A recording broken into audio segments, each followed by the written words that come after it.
Hey folks, what's up? I know twice in one day. I realize that, but look, it's well worth it. You know what? Let's get a little bit closer. Come here, come here. There we go. Get a little bit closer. Your vantage point is a little bit better. Mine's a little bit better. That's great. So, look, we've got a favorite. One of my favorite comics come out. That was the ding, letting us know that the comic is hot, fresh, and ready, just like a pizza. It's Friday night. You all love it. I've got one of my favorite writers is on here, a dear friend, and one of his like contributors, one of the best contributors out. They've got a comic that I absolutely love, and they've got the continuation of this comic book series. We're going to talk about the Kickstarter. We're going to talk about the story. We're going to talk about what's to come for this series, where we're headed, and all this fun stuff. So, normally I would ask co-hosts if you're ready. I can't, so I'm going to say, folks, are you ready? Not like Triple H, but just are you ready? All right, cool. Then we're going to start the show.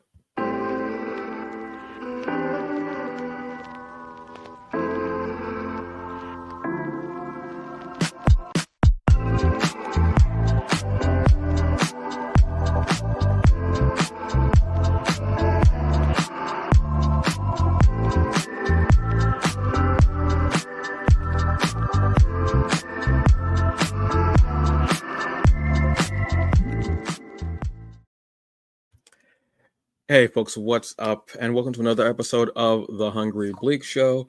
I am Antonio Pomares, aka The Hungry Bleak. It's been a long day. I know you've all been out there shopping and doing whatever. You shouldn't be shopping in certain places. Hopefully you're not. But look, it's Friday. It's Black Friday. So we got Black creatives on the show talking about a Black comic, Black Kickstarter. Actually, there's no Black Kick. Actually, there might be a Black Kickstarter, kind of like Black Twitter.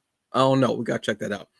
But look, this is going to be a fun show. We're going to talk about this comic, which is Fox Chronicles issue 2. We're also going to be talking about issue 1, give you a little recap. But to do that, I got to bring these two cats on. I've got Robert Jeffrey II and Tony Cade coming into the room. Hello, hello. How are y'all doing this evening? How's it going, Antonio? Doing all right, doing all right. Look, let's just jump right into this. I don't even need to look. We all know who y'all are. Let's jump into this. Fox Chronicles. For the couple of people who may not know about the comic, can you give us a quick recap of issue 1 and the story? You gonna jump on that, Robert? I was gonna say, I know Tony, you've been working on that 2-minute pitch. the 2 minute. Go ahead, give it up. I love those. I love those, man. Go ahead. Go, Tony. Go. Oh, I thought you were gonna do it. I mean, okay. So, elevator pitch is a young teenage girl named Autumn from Atlanta, Georgia, has a awesome set of abilities and decides to use them to fight against human trafficking in the near future in Atlanta. So it's we call it a mixture of Far Sector meets Ironheart with the bombastic space opera sci-fi of something like Star Wars. So it's it's that's it in a nutshell. So a socially conscious, relevant action adventure. I like that. That's good. Hey, hopefully I can do better at the table. I like this. This will be even better when you're in the room and people are asking you about that, and it's for either an animated series, live action series, live action movie. I'm putting that out there right now. I'm just putting out you know what lips to God's ears. That's it. We're putting it out there right now. Well, hey, at least we came up with an original origin, so people can't be like, "Oh, I've heard that before." Like, no, you haven't. Yeah. No, you haven't. We came up with something original. Tony, what's it like to step back in with Robert Jeffrey and go back into the Fox Chronicles #2? Oh, like I said, it's a great experience. Like I said, I've always appreciated Robert, as a writer. It's like both of us. Well, like I said, I think he majored in journalism. I've only got an associate's degree in journalism, but we both come from that that writer's background. But he has gone and taken everything to the next level. He's gotten more skills, more knowledge. Just working with him is a chance for me to learn, and become a better writer. So what you're saying is Robert has a particular set of skills, not like that other guy who was walking down the street looking for somebody. Robert has a different particular set of skills, which I totally dig. So Fox Chronicles, the thing that really drove me home about the comic, the first issue, wasn't just the fact that the two of you were working on it and loving the chemistry that you have. That was like one of the key parts about it, but it was also the fact of the sex trafficking part, and also melding it with the sci-fi and a fantasy, and kind of powers, let's say, set of it. What was the reason for putting, not that there has to be a reason for it, but I'm scared, but what was the reason for having it kind of focus on sex trafficking? Well, Robert and I back in the day worked on a project for the Center for Disease Control. All right, and during working on that project, which was a project where we did a motion comic about HIV and AIDS awareness. All right, the topic of child trafficking had come up, and I was like kind of confused about that. It's like, well, what does the CDC have to do with child trafficking? And they explained to us that it's still considered a pandemic. So the CDC isn't just worried about bacteria and viruses. Anything that could be considered a pandemic is something that they tackle. And so I was hoping that we'd be able to do some projects with them later on, and on the project about child trafficking, but we weren't able to. And basically what happened is that I had two artists who had worked with me before on some Terminus Media projects the same week. Both of them came to me and was like, hey, I want to do, a story with, one of your characters. And I'd actually stepped away from the whole self-publishing thing because I had a lot of stuff going on and the life in the store was getting bigger and wanting more things. So I thought I stepped away from the whole self-publishing. But I kind of like decided, it was like, well, if both of these guys, one from America, one in the Philippines, are both hitting me up the same week about doing something with, at the time, my Amber Fox character, I was like, okay, well, maybe this is, something telling me that it's time to get back and, do a project. So I basically sat back and created Autumn, who I would basically say is like our version of Miles Morales, where you've got, Peter Parker, Spider-Man. Well, Autumn is like our Miles Morales, from a different background, different dimension, stuff like that. And so I created the character, and I, wanted her story to be something dealing with child trafficking because we didn't get a chance to work on it before, and also have the story based in Atlanta, because unfortunately Atlanta is a hub for a lot of positive and negative things. We've got, the world's busiest airport. We've got like what, I-85, I-75, I-20, 285 connecting everything together. So Atlanta has always been like a hub. And unfortunately, it's also a hub for negative things like trafficking. To have that topic in there and to meld it into a comic is not an easy task at all, but very much appreciated because it is obviously a serious topic that, even though the name has kind of died down, it still needs to be out there. Robert, in writing this character and like collaborating with Tony, what was one of your favorite parts about doing this? Because I know that you love diving in, obviously, to everything with this. So what was one of your favorite parts about this? So getting a chance to first write a story focused on a young Black woman in Atlanta, it kind of coming into her own, I guess, is probably the best way to put it. Because you always have these like coming of age stories for superheroes, and at least within mainstream, we don't have as many for that demographic as we do for others. So getting a chance to do that, and that's something like new for me as a writer. The other thing that I guess enjoyed is shining a light on a topic that is unfortunately Atlanta has experience with. It's something that we would hear about in around the city and the news. One of the things that I think is, to what Tony was speaking about was, I always give the example when we've done these interviews is like, if I go to like Quick Trip, our gas stations down here, or if I go to like, a restroom at a Quick Trip, or the same at a park or whatever, one of the things that you will see are these signs letting people talking to, basically signs saying, are you a victim of human trafficking? If you are, follow these steps. So please get in touch with one of the employees here.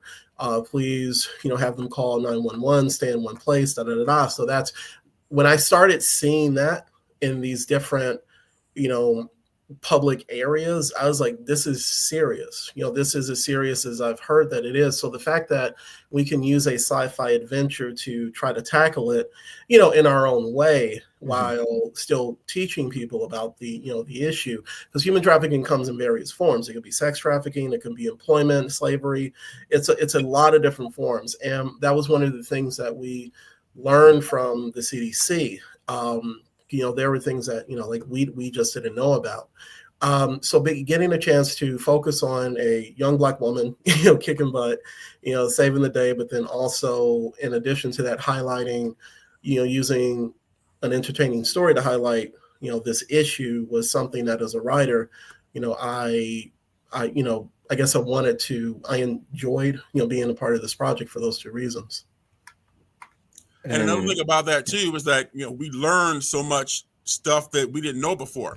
We actually reached out to the CDC and was talking to them about what we planned on doing, and they hooked us up with one of their department heads, and he sent us so much information about child trafficking that it was actually like an overload. So we're even at this point having to pick and choose, what angles we want to come from, to tell the story.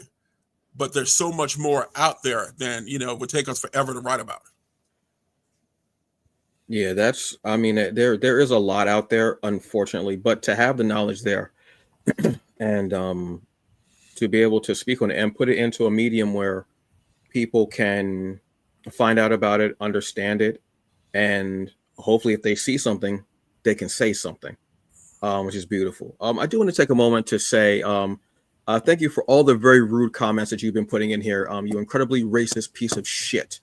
Yeah, there's just no point. And thanks. So again, back to this incredible comic that is well worth the time and effort to talk about, buy, and read. I want to pull up the Kickstarter page for you because I always love seeing Kickstarter pages and everything that's going on with there. So can you tell us, Robert, a bit about the Kickstarter itself and what we can expect, like where we left off in issue 1 and where we're going to be at in season 2. Again, I'm thinking about the TV show.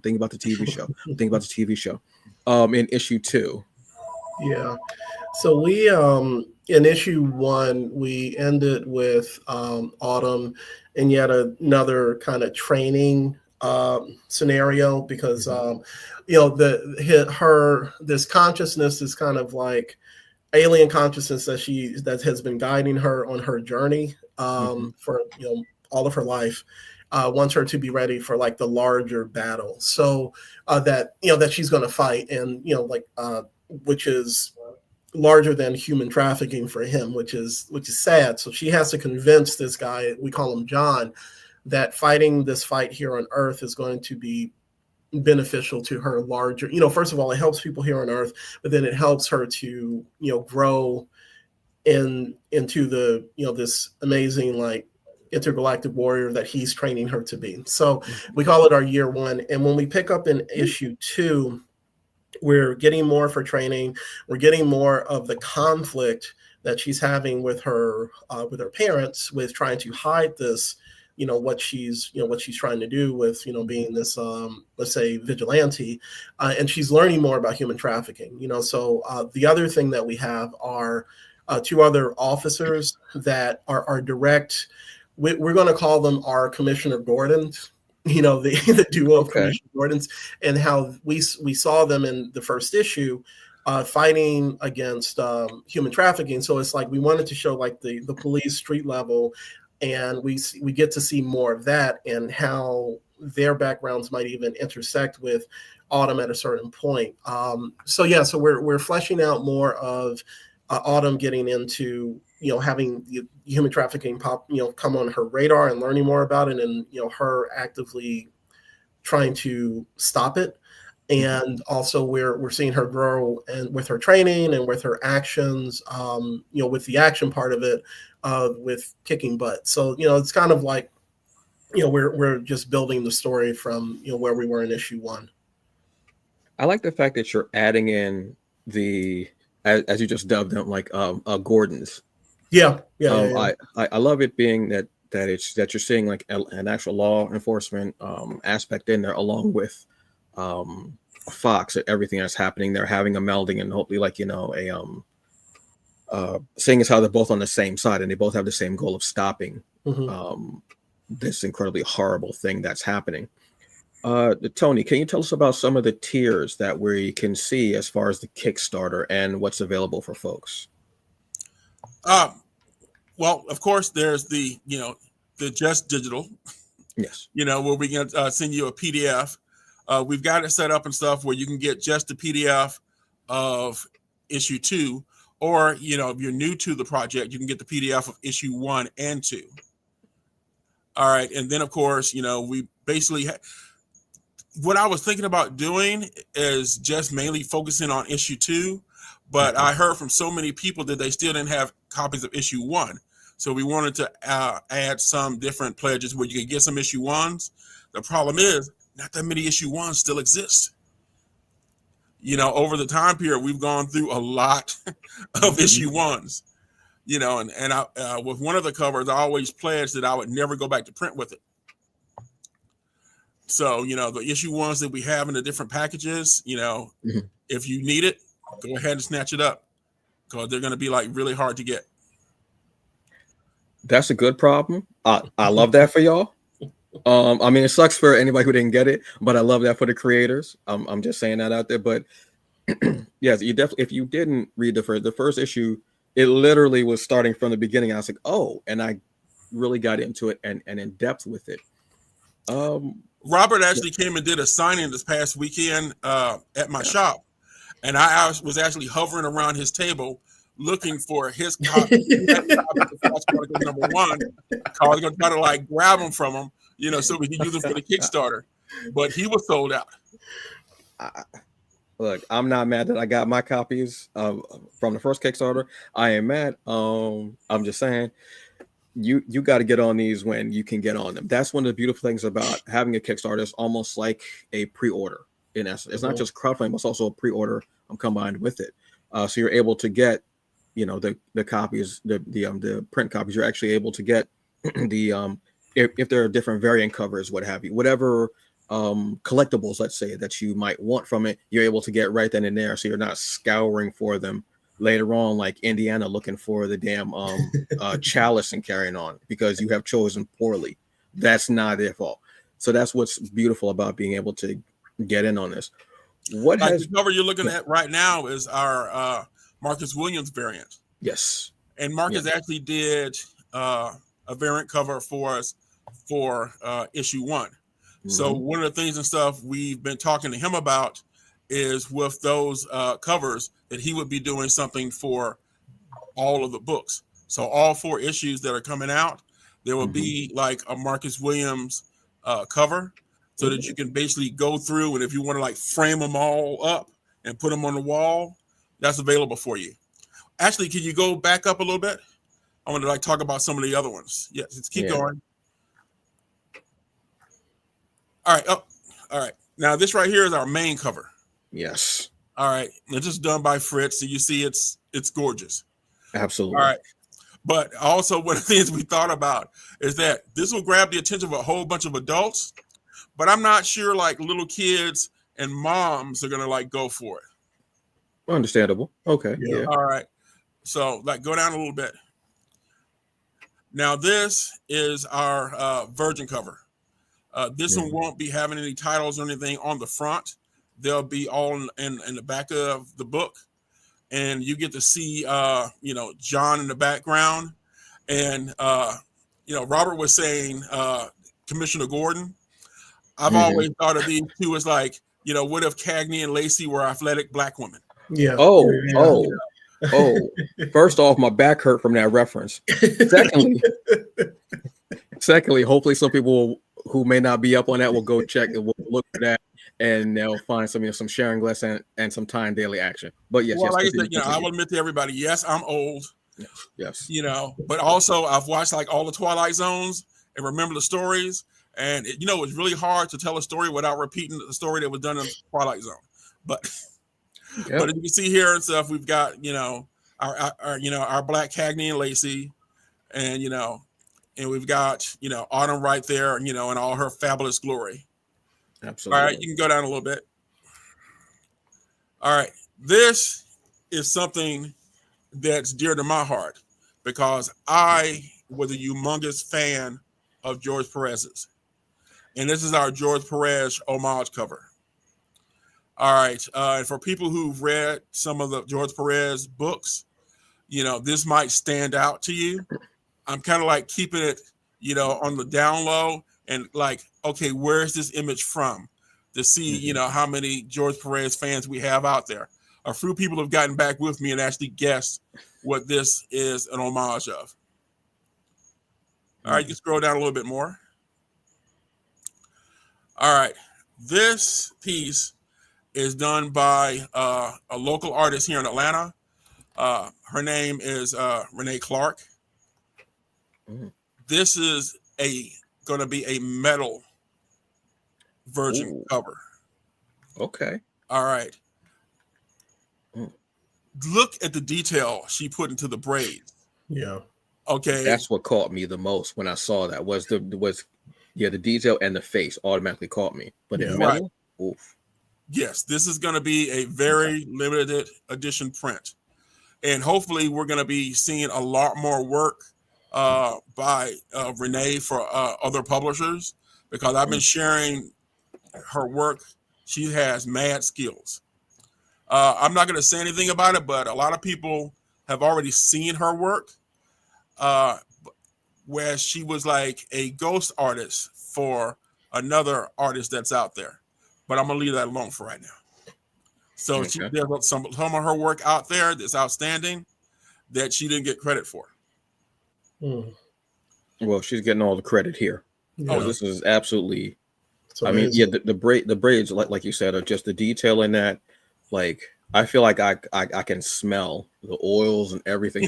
That's how just in it is. Yes, absolutely. Like the scalp is well moisturized. Look at the picture. The scalp is well moisturized. There was nothing skimped on this. Nothing. Oh no. Absolutely beautiful. And the thing about it is, she wanted to keep working on it. I had to put no. But now I'm interested to see what else she wants to work on with this. Down. Now I'm interested to see what else she got to say. Oof. And of course, we already talked about the Marcus Williams one. Obviously, yes. All right. This one hits. This one hits very hard. Yeah. Yes, this is our mission cover. That reminds people that, besides telling an entertaining story, that we're on a mission. We're probably going to tweak these colors a little bit more for the final piece, but just the way this gives off emotions, I think it's something that people are going to want, to have.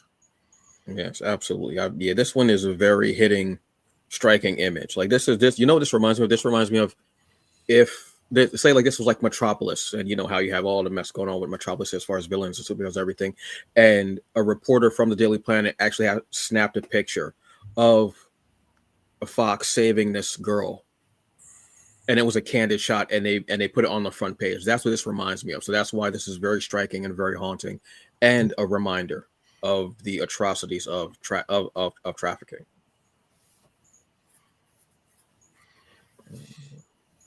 This one's just ass kicking. Well, this is one that I had done just from being here in the shop and going to different shows. All right, people look at the front covers of a comic, and then they always flip around to look at the back. Most of the time, there's nothing interesting on the back cover. So I had this piece done just so there would be something interesting on the back cover. So this is going to be the back cover of the book. Okay. And as you can see, our Black Cagney and Lacey are, in there, enjoying, a little aerobic exercise. Definitely. definitely, because that leg is all up in my man's jaw. Like that is like just dental work is gone in that one. Absolutely gone. But this one's very striking to me. No pun intended. I promise. Because of how it's just you get visceral reaction to the acts and such. So yeah, this one is just straight raw. You know what it is. Get it. I also love this. Something else that I love about is I actually love the font of the Fox Chronicles. I love the design of it, the font, and the color scheme of it as well. It's very striking, and it sticks in my head a lot. When I think of the comic, I automatically think of the logo, the font, and the design of the Fox Chronicles print. I absolutely love that. Yeah, that was done by Paul Zahn, Ah, okay. who we've been worked with since the beginning when we first got together and started Terminus Media. Yeah. You know, he's actually a talented artist himself. Yeah, it's just beautiful. And it's right here just pretty much reminding people of the covers from the first book. This is our animation cover. This is our galactic cover of issue 1. This is my favorite. Yeah, this one. This feels very. What's his name? Michael Turner. Yeah. Michael Turner. It feels like that in like that very epic, grand scope. I love that. Yeah. You remember who did the art on that? Sheldon Mitchell. Yes. Yeah.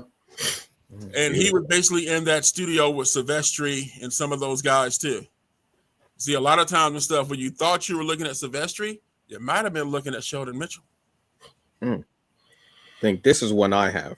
I definitely know I have this one because it's Marcus. Absolutely. And I like these right here because with these we did like the UV covers. Yeah. So you can actually reach out and, you know, feel the texture in Autumn's hair, and she won't complain. That's very. I love that one as well. Just Yeah, this one is another favorite. That's the wraparound one, right? Yeah, that's the wraparound cover. Yeah. That's the one that is Kickstarter only. I will never be going back to print with it. Oh, okay. that was a definite. There was no subtlety in that at all. No. He might as well just said nah. He said nah. Nah. But something like that, as beautiful as that, that's why we have Kickstarter, so you can get in and get it before it's gone. You gotta get it before it's gone. Let me show you the Instagram page as well for folks. Excuse me. As well. Showing some more of what's here. Just the covers are just, but the covers, honestly, the covers feel so a part of the story organically. Sometimes a cover is just more of a flash thing to get you into it. The covers actually feel like they're a part of it. Like they're not just a flash, they feel like they're an extension of the story, which is another part of what I love about the Fox Chronicles, which is incredible. Yeah. And one of the things that we wanted to do too is like a lot of people are like, well, this artwork on the cover looks really good, but what's the interior look like? You know, with our interior, you're getting good quality artwork. That's always the thing. Now let's talk about the creative crew on the Fox Chronicles number 2. Who have we got? Writing, art, everything. Let's give some shout outs and let some people know that we love their work. I mean, I don't think that's the right page. I think that's on the camp. If you go to the campaign page. Oh, campaign. Oh, okay. Yeah, and scroll. If you scroll down, it'll a little bit further. That hurt. That's why I'm not even in that scene and it hurt. I love it. Yeah, these are actually scenes from issue 1. Yeah. So we did a little flashback and stuff to show people what issue 1 looks like. Looking like she's tearing Shredder up. That was crazy. Love that. All right, here's some preview pages from issue 2. Yeah, the art just pops on here. There we go. Yeah. Well, this right here just cut some of the reviews and stuff we had. And here's like a sneak peek page from issue 3. There we go. The team. Go. Some dude. Got a whole lot of stuff. I mean, Yeah, I'm the writer. Yeah, I write stuff. It feels weird. Like, hey, this is me. But I don't know, Tony. You can take the reins on this because you know more about the team than I might. Well, Fritz Casas, he's our illustrator for issues 1 and 2. He's from the Philippines. Which has a lot of great comic artists and stuff coming from it. Mm-hmm. And he's worked for just about everybody except for Marvel and DC. Yeah. Okay. And I don't know why that hasn't happened yet, but as long as he's got time to still work us in, I'm happy. There you go. Get it. All right, and of course, there's the great Marcus Williams, and he has worked on many indie projects, and he actually has worked for Marvel and DC. And we're just lucky that he likes our project enough to actually want to do covers for us. Because, one of the things he mentioned to me is like, hey, I only do covers for people I like. That's just how popular he's gotten. So we're really happy that he's willing to do covers for the Fox Chronicles. Outstanding. There's Laveda O'Neill. She did the animation cover for issue 1, and she also did the mission cover for issue 2. Oh, so that haunting image was all Laveda. That's a phenomenal job. She used to live here in Atlanta, but then she's lived in Atlanta, New Jersey, Texas, and now she's down in Florida. And she's a very, very talented artist. Phenomenal work on that. And like I said, there's Von Randall. He's worked, just about for everybody. And he's the one that actually did that dynamic back cover for us. Yeah. Cool. Okay. And also from the Philippines. Nice.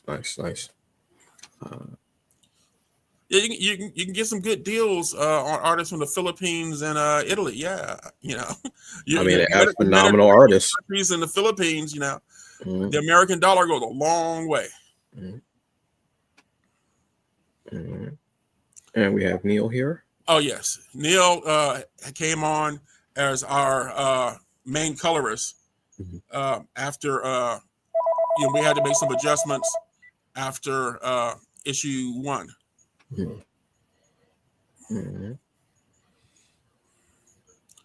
Okay. I've always had a problem with how to pronounce Zedaya's last name. Is it Tamafonte? I want to say Tamafonte. I think I've heard the name before because I'm familiar with her from. So it's Tay instead of T. Okay. I want to say I'm familiar with her from. Oh my God. Robert and I talk about this line and wish that we could get a documentary about it. Oh my God. You know exactly what I'm talking about. Noble. Yeah. Catalyst Prime. Yeah. Okay. Yeah. Prime. Yeah. Catalyst Prime. Yeah. Well, like I said, she actually hit us up because she had come across issue 1, and she had looked at the lettering in it, and she was like, hit me up and was like, well, hey, if I had done this, I would have done this, and this. And I was like, really? What are your rates? She sent me the rates, and I was like, you're hired. That's bad. She's just one of the names. Like when I started learning about different positions and what people did in comics, every time I read a comic, I'd look for certain names just to see, if I started seeing. She was a name that I continuously saw in comics, and that means something to me when I can spot. And I'm like, okay, cool.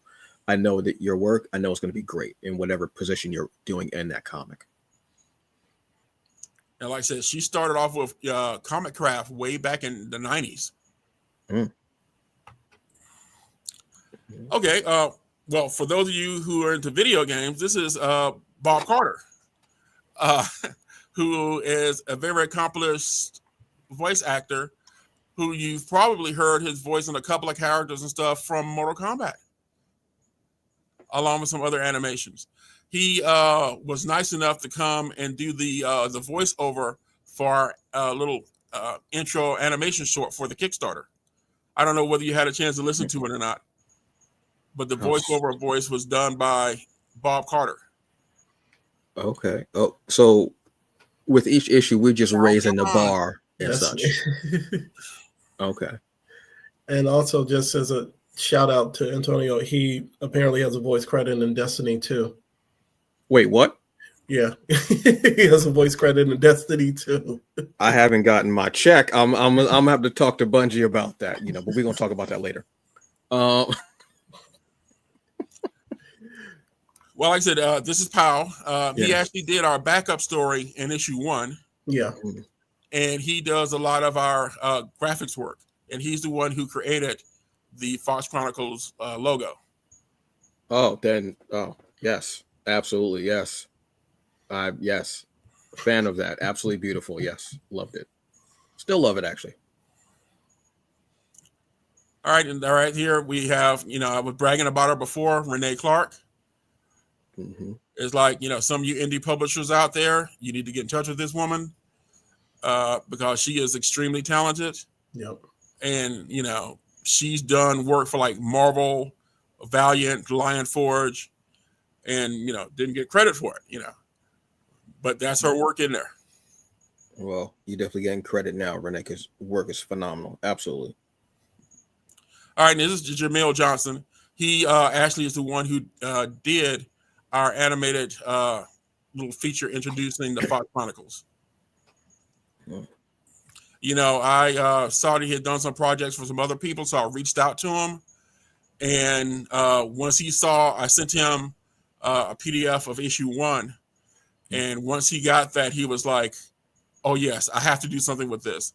This is like, the best artwork I've received. I definitely want to do something with this. Yeah. That's what I love hearing. That's what I love hearing. Okay. DTM. Okay. Yeah, this is Dan Flores. Okay. He goes by DTM. But he's actually the one who's been doing a lot of our graphic design, promotional pieces, and web promotion stuff for the Fox Chronicles. A wonderful roster. Oh, and yeah, then there's a guy named Tony Cade. And that's it. That was the other sense. That's a Tony Cade. Yeah, he does like the janitorial work, all that stuff, some of the paperwork and bookkeeping behind the scenes. There you go. Well, I mean, such a phenomenal team, and like I say, it takes a village, and you definitely have a village here with this incredible comic series. With this being the second issue, what are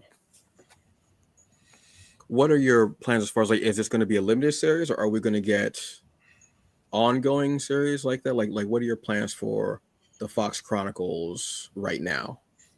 Well, originally and stuff, I was thinking it was going to be a 3-issue limited series, but Robert convinced me that was not going to work at all.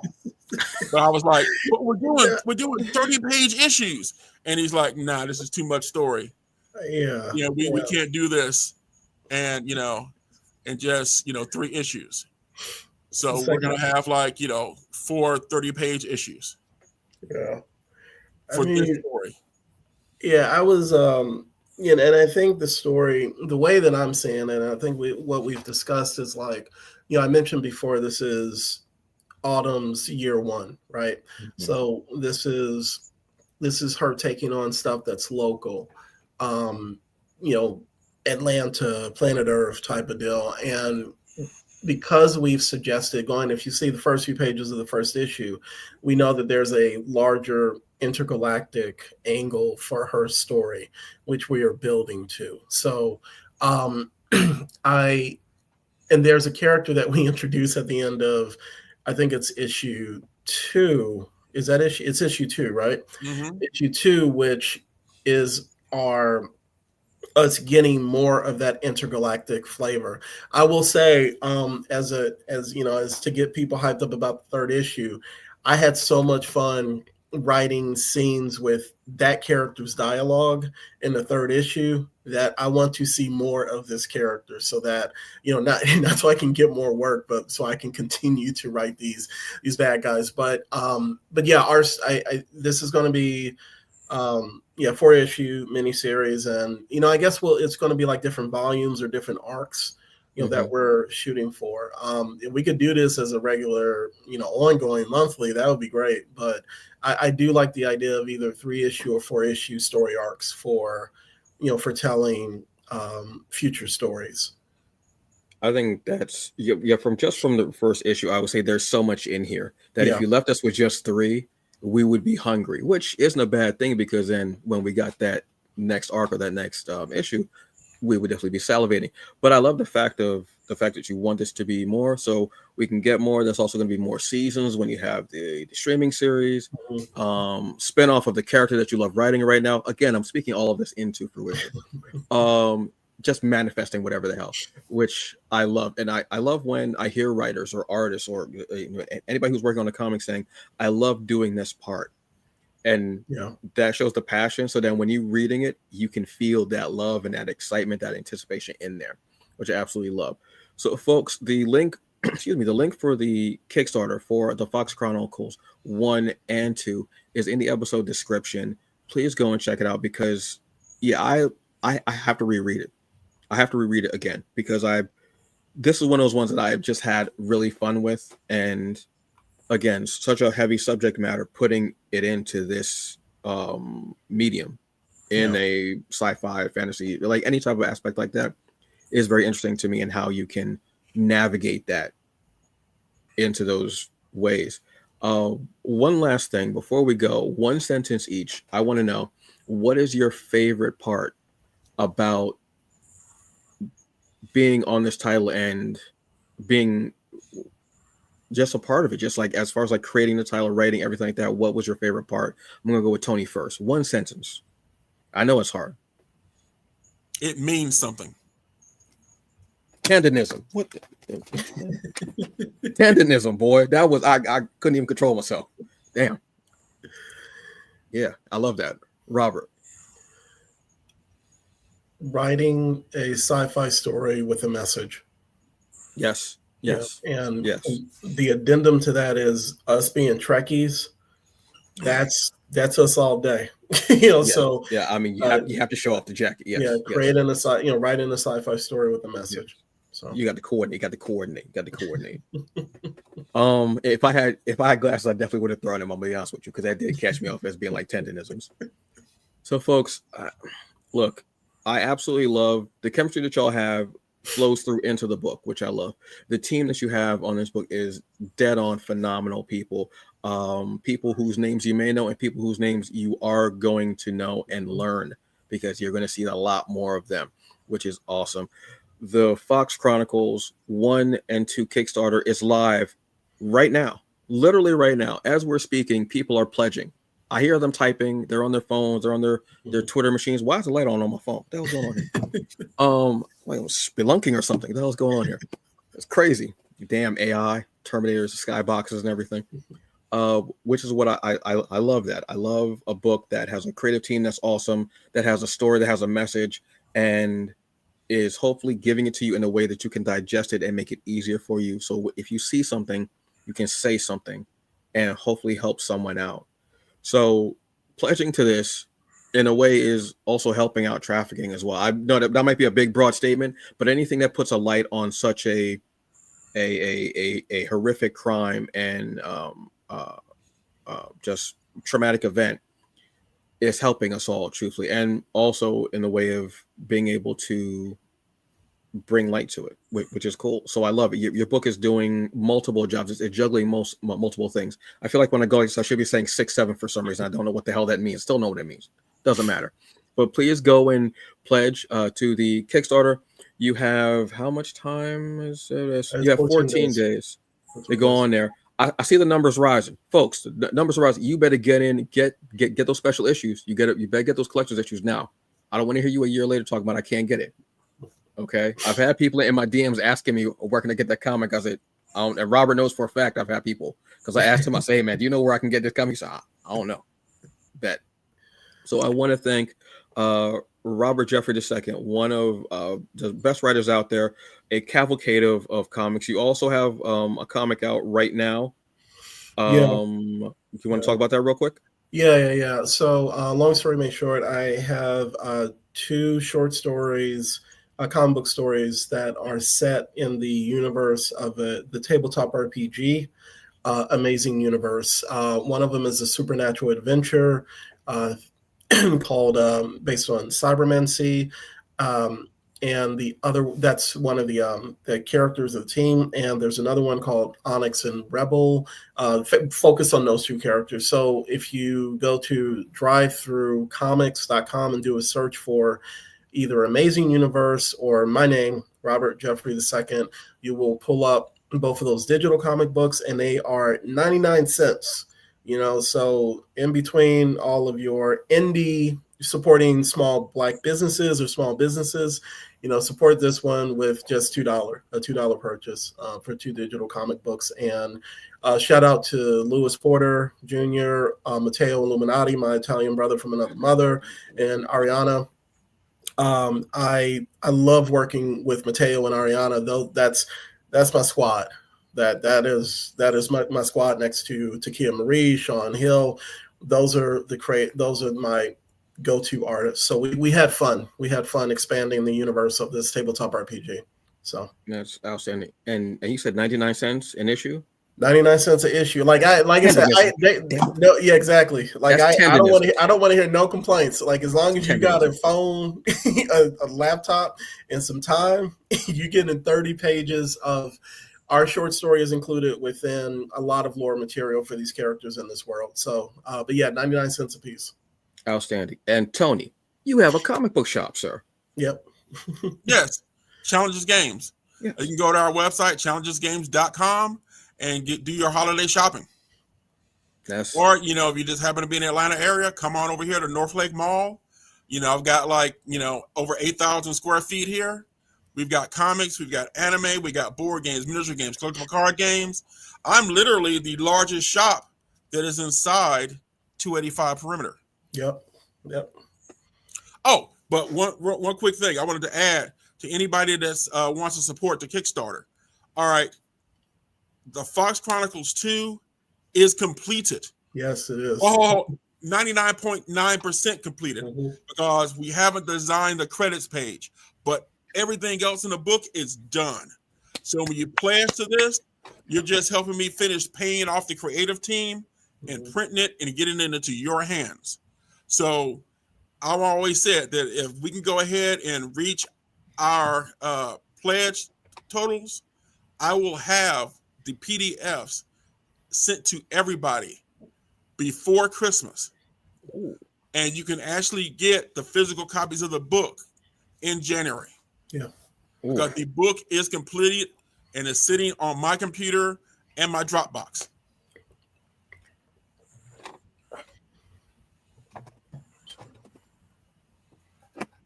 Endemisms. That's what I'm talking about. That's what I love hearing that the book is done. Yeah. You're just funding everything. I love hearing that. I know life happens. I'm not gonna get a soapbox with Kickstarter because I know some stuff happens in life, but some of y'all, you listen to what he just said. Listen to what he just said, please. I know things happen. You might be your first Kickstarter, whatever. Learn from somebody. Get a mentor. Like speak to somebody about it in all seriousness, please, because there's nothing worse than hearing, well, stub my toe. Sorry, guys. I can't have. Again, I know things happen in life. Obviously, tragedies happen. I know, but some of y'all are just, oh man, my pencil went dull and I can't sharpen it. I'm like, I'm trying to keep my mouth shut. So like, I'm sure that you have some story. I'm just saying in general, or just update us. That's a beautiful update that I love hearing. Yeah. So, folks, look. Well, I just want to tell everybody though too is that I do apologize for us not getting the book out sooner, but like you said, life happens. I had to finish dealing with the pandemic. Exactly. I had to, the mall my shop was in was getting torn down. I had to move my shop, and unfortunately, I also had to get an art reactor installed. So, now everything's going good. Everything's going forward, and we plan on producing more Fox Chronicles, and we've already started on issue 3. Yep. So help us going ahead and get 2 finished so we can go ahead and wrap up 3. I can't say nothing else. I'm gonna be honest with you. That's what I'm talking about. That's what I love. So, folks, you heard it. Tony himself. Look, it's there. Go to the Kickstarter page, the Fox Chronicles. Type them in, or go on your phone if you got the app. Whatever you do, go in, get that pledge in there, and let's get that. Give me something else to read on Christmas Eve. So I can sit with my eggnog and my cookies and my jammies, my onesie on. Mind your business. My jammy and read, because I love being surprised by like the PDF coming early. I absolutely love that type of feel, or just in time when I need something that is something I've been wanting to read for a long. So I love the fact of that. So folks, go hit the Kickstarter. This has been Robert Jeffrey II, Tony Cade. Folks, you have a very good evening. Enjoy the rest of it. Be safe. Drink water. Take your meds. Yeah. Try to mind your business. And as always, F Trump and where are them Epstein files, y'all? I'm gonna see y'all later. All right, peace.